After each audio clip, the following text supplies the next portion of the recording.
പാകിസ്ഥാനെ തീർക്കാൻ ഇസ്രായേലിന്റെ വമ്പൻ നീക്കം.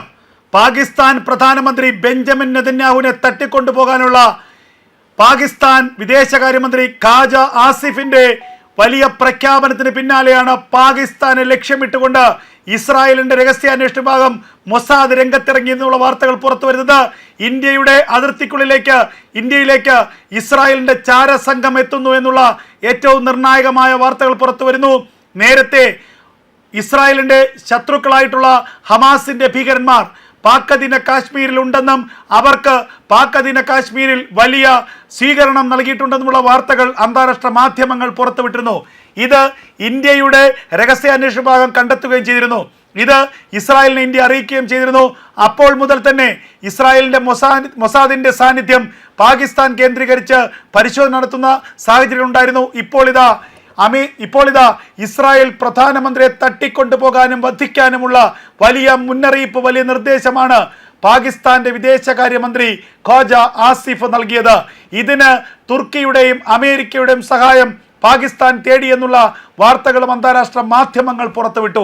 ഇതിനൊക്കെ പിന്നാലെയാണ് ഇപ്പോൾ ഇസ്രായേലിന്റെ നോട്ടം പാകിസ്ഥാന് നേരെ തിരിഞ്ഞിരിക്കുന്നത്.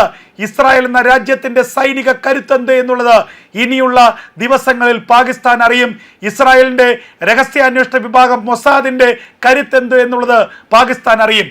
ഇറാൻ എന്ന രാജ്യത്തിന്റെ ചരിത്രം എന്ത് എന്നുള്ളത് പാകിസ്ഥാൻ ഇനി അധികം വൈകാതെ തിരിച്ചറിയും. ഹമാസ് എന്ന ലോകത്തിലെ ഏറ്റവും വലിയ ഇസ്ലാമിക ഭീകര സംഘടന അത് ഇന്ന് എവിടെ എത്തി നിൽക്കുന്നു എന്നുള്ളത് അറിയും. അതിൻ്റെ തലവന്മാരായിരുന്ന ഇസ്മായിൽ ഹനിയെയും യഹിയ സിൻവാറും അടക്കം എങ്ങനെയാണ് കാലപുരിയിലേക്ക് പോയത് എന്ന ചരിത്രം ഇനി പാകിസ്ഥാൻ പഠിക്കും. അല്ലാതെ രാത്രിയുടെ മറവിൽ, ഇരുട്ടിന്റെ മറവിൽ നിരപരാധികളെ കൊന്നൊടുക്കുന്ന പാകിസ്ഥാന്റെ ഭീകരന്മാരുടെ യഥാർത്ഥ ചരിത്രമല്ല ഇസ്രായേൽ എന്ന രാജ്യത്തിന്റെ പോരാട്ട ചരിത്രം. അത് ഇസ്ലാമിക ഭീകരതയ്ക്കെതിരെയുള്ള ചെറുത്തുനിൽപ്പിന്റെ ചരിത്രമാണ്. ആ ചരിത്രം അധികം വൈകാതെ പാകിസ്ഥാനും തിരിച്ചറിയും. പാകിസ്ഥാൻ എന്ന രാജ്യം കൊടും തെറ്റ് ചെയ്തിരിക്കുന്നു. പാകിസ്ഥാൻ എന്ന രാജ്യം ഇസ്രായേലിനെ ഭീഷണിപ്പെടുത്തിയിരിക്കുന്നു. പാകിസ്ഥാൻ എന്ന രാജ്യം തൊട്ടുകളിച്ചത് ഇസ്രായേൽ എന്ന രാജ്യത്തിനെയാണ്.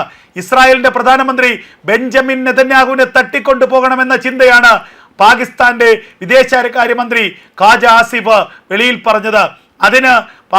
അതിന് അമേരിക്കയുടെയും തുർക്കിയുടെയും പിന്തുണ തേറിയത് ഏറ്റവും വലിയ തെറ്റ്. ആ തെറ്റിനുള്ള ശിക്ഷ പാകിസ്ഥാൻ അനുഭവിക്കുക തന്നെ ചെയ്യും. ഇപ്പോൾ ഏറ്റവും നിർണായകമായ ചില നീക്കങ്ങൾ ഇസ്രായേലിന്റെ ഭാഗത്തു നിന്നുണ്ടാകുന്നു എന്നുള്ള വാർത്തകൾ പുറത്തേക്ക് വരികയാണ്. ഇസ്രായേലിന്റെ വമ്പൻ പടക്കപ്പലുകളും ഇസ്രായേലിന്റെ രഹസ്യാന്വേഷണ ഏജൻസിയും പാകിസ്ഥാൻ ലക്ഷ്യമിട്ട് നീങ്ങുന്നു. പാകിസ്ഥാനിലെ ഭീകര കേന്ദ്രങ്ങളിലേക്ക് ഇസ്രായേലിന്റെ ആക്രമണം അധികം വൈകാതെ ഉണ്ടാകും. അതിന് അമേരിക്കയുടെ പിന്തുണയും ഉണ്ടാകും. അമേരിക്ക പാകിസ്ഥാനെ പിന്തുണയ്ക്കുമോ, ഇസ്രായേലിനെ പിന്തുണയ്ക്കുമോ? പാകിസ്ഥാന്റെ ഒരു മണ്ടത്തനം ഓർത്തു നോക്കണം. ഏറ്റവും വലിയ സഖ്യരാജ്യങ്ങളാണ് അമേരിക്കയും ഇസ്രായേലും.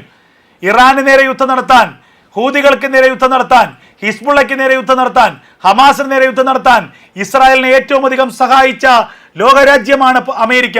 ആ അമേരിക്കയുടെ പ്രസിഡന്റ് ഡൊണാൾഡ് ട്രംപിന്റെ സഹായം തേടിയിരിക്കുന്നു. എന്തിനാണ്? ഇസ്രായേൽ പ്രധാനമന്ത്രി ബെഞ്ചമിൻ നെതന്യാഹുവിനെ തട്ടിക്കൊണ്ടുപോകണം. തുർക്കിയുടെ സഹായം തേടിയിരിക്കുന്നു.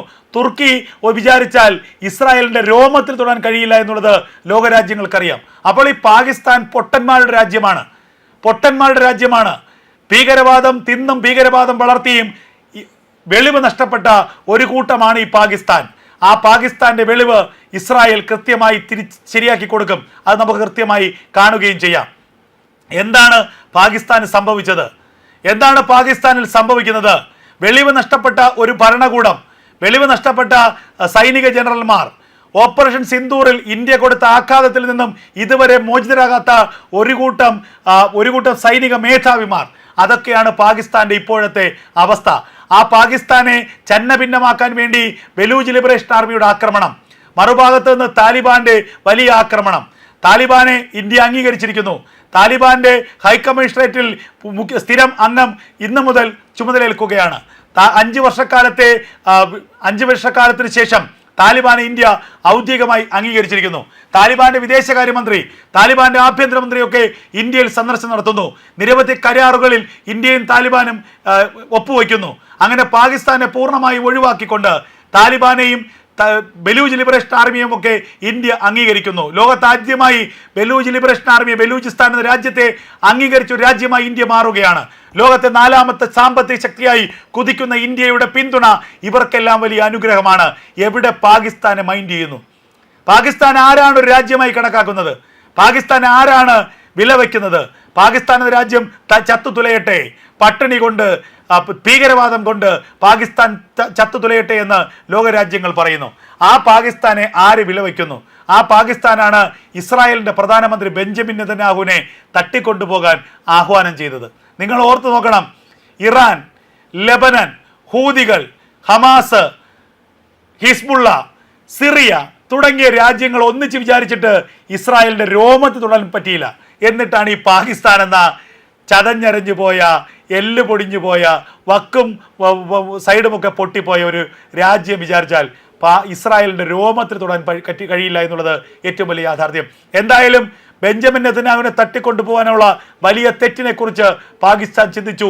പാകിസ്ഥാനെ തീർക്കാൻ ഇസ്രായേലിൻ്റെ വമ്പൻ നീക്കം, ഇസ്രായേലിൻ്റെ മൊസാദ്, ഇസ്രായേലിൻ്റെ പടയാളികൾ പറന്നിറങ്ങുകയാണ് പാകിസ്ഥാനിലേക്ക്.